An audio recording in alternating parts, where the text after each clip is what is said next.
Jésus aime prendre les cas les plus difficiles pour nous donner des enseignements. Et ici, particulièrement, il veut nous enseigner que si Bartimée, un aveugle, peut recouvrer sa vie, toi, ta situation n'est pas plus compliquée que celle de Bartimée.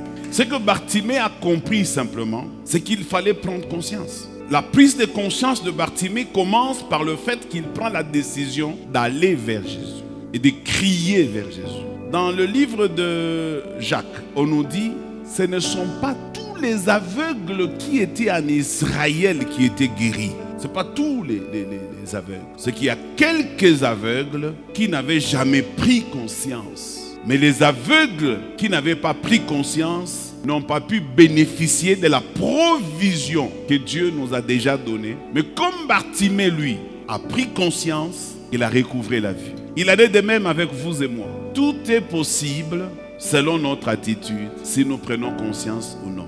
Si quelqu'un prend conscience, il y a des choses qu'il ne doit plus faire dans sa vie. Il y a aussi des choses qu'il doit faire. Celui qui prend conscience, vous allez voir son attitude. Il doit changer.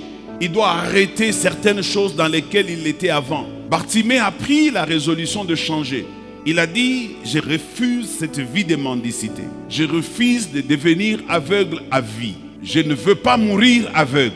Il veut changer sa vie.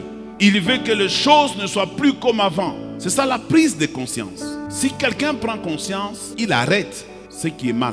Il arrête ce qui peut constituer des obstacles à la prise de conscience et à ce qu'il désire. Tu ne peux pas dire que tu prends conscience tout en continuant à vivre dans le mal, à vivre dans le péché.